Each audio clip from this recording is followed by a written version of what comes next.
गावात वाढत्या सुरक्षा गरजा लक्षात घेऊन ग्रामपंचायतींकडून अत्याधुनिक सीसीटीव्ही कॅमेरा प्रणाली बसवण्यात आली आहे. गुन्हेगारी प्रतिबंध, संशयास्पद हालचालींवर नियंत्रण आणि नागरिकांच्या सुरक्षेसाठी हा उपक्रम महत्त्वाचा ठरणार असल्याचं पोलीस निरीक्षक रघुनाथ शेगर यांनी मनोगतात व्यक्त केलंय. दिंडोरी तालुक्यातील खतवड ग्रामपंचायतींच्या वतीनं आयोजित विविध उपक्रमांच्या उद्घाटन प्रसंगी पोलीस निरीक्षक रघुनाथ शेगर बोलत होते. यावेळी पुढे बोलताना त्यांनी सांगितले की विविध सामाजिक उपक्रमांनी सजलेला हा कार्यक्रम खतवड ग्रामपंचायतीच्या सक्रिय कार्यपद्धतीचे व ग्रामविकासातील लोकसहभागाचं उत्तम उदाहरण ठरला असल्याचं मत पोलीस निरीक्षक रघुनाथ शेगर यांनी मनोगतात व्यक्त केले. विद्यार्थ्यांचा गुण गौरव सन्मान ग्राम सुरक्षा उपक्रमाअंतर्गत अत्याधुनिक सीसीटीव्ही यंत्रणेचं उद्घाटन, प्रधानमंत्री घरकुल योजना आणि तालुक्यातील पत्रकारांचा सत्कार सोहळा व नागरिकांसाठी मोफत आरोग्य तपासणी शिबिर असे उपक्रम ग्रामविकासासाठी प्रेरणादायी ठरणार असल्याचं मत दिंडोरी पंचायत समिती गट विकास अधिकारी भास्कर रेंगडे यांनी अध्यक्षीय भाषणात व्यक्त केले. यावेळी गट विकास अधिकारी रेंगडे यांनी यावेळी सांगितले की खतवड ग्रामपंचायत सातत्यानं विकासात्मक उपक्रम राबवत असून शासनाच्या योजनांचा लाभ अधिकाधिक नागरिकांपर्यंत पोहोचवण्यासाठी उत्तम नियोजन करत असून समाज जागृतीत मोलाचं योगदान देणाऱ्या पत्रकारांचा सन्मान ही त्रिसूत्री आजच्या कार्यक्रमाच्या माध्यमातून गावांना दाखवलेली सामाजिक बांधिलकी असून ग्रामविकासासाठी लोकसहभाग हा सर्वात मोठा आधार असून खतवड गावची ही एकत्रित वाटचाल स्तुत्य असल्याचं रेंगडे यांनी मनोगतात सांगितलंय.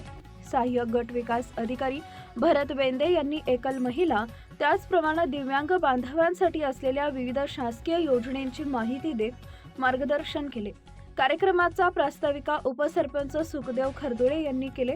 ग्रामपंचायतच्या वतीनं उपस्थित मान्यवरांचा शाल, श्रीफळ, सन्मान चिन्ह व पुष्पगुच्छ देऊन सन्मान करण्यात आला.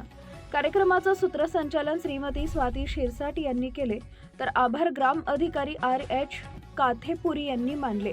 यावेळी खतवडची विद्यार्थिनी श्वेता अशोक खुर्दळ हिची महाराष्ट्र शासनाच्या वित्त विभागात कनिष्ठ लेखापाल पदावर निवड झाली आहे. तसेच बालभारती पब्लिक स्कूलचा विद्यार्थी व दिंडोरी तालुक्याचा अभिमान मानव विलास मुळाने यांचा मान्यवरांच्या हस्ते शाल, श्रीफळ, सन्मान चिन्ह व पुष्पगुच्छ देऊन सन्मान करण्यात आला. यावेळी विविध क्षेत्रातील मान्यवर, ग्रामस्थ, महिला, विद्यार्थी, शिक्षकवृंद मोठ्या संख्येनं उपस्थित होते. दिंडोरी वृत्तांत न्यूज कार्यकारी संपादक बापू चव्हाण, दिंडोरी.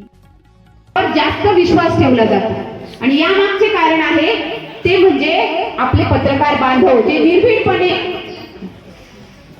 वर्तमानपत्र आजही वाचला जातो आणि त्यावर विश्वास ठेवला जातो.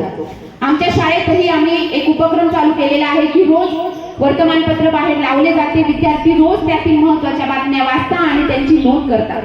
अशा या पत्रकार बांधवांचा जे आपल्या अन्यायाशी लढा देण्यासाठी सदैव तयार असतात त्यांचा सन्मान, अशा या हातांचा सन्मान आपल्या खतवड गावामध्ये आज हा जो सुंदर कार्यक्रम होतोय त्यामध्ये विद्यार्थी गुणगौरव, त्याचप्रमाणे प्रधानमंत्री घरकुल आवास योजनेचं बांधलेल्या घरांचं उद्घाटन, त्याचप्रमाणे CC 2 डिसेंबर रोजी सर्व दिव्यांगांना UDID च्या बाबतीमध्ये एक कॅम्प आयोजित केलेला आहे. या कॅम्पच्या माध्यमातून जिल्हा रुग्णालय यांच्या माध्यमातून जे काही दिव्यांग बांधव आहेत ज्यांची तपासणी राहून गेलेली आहे, प्राथमिक तपासणी, तर ती प्राथमिक तपासणी ही दिनांक 2 डिसेंबर रोजी कसबेवणी या ठिकाणी घेण्यात येणार आहे.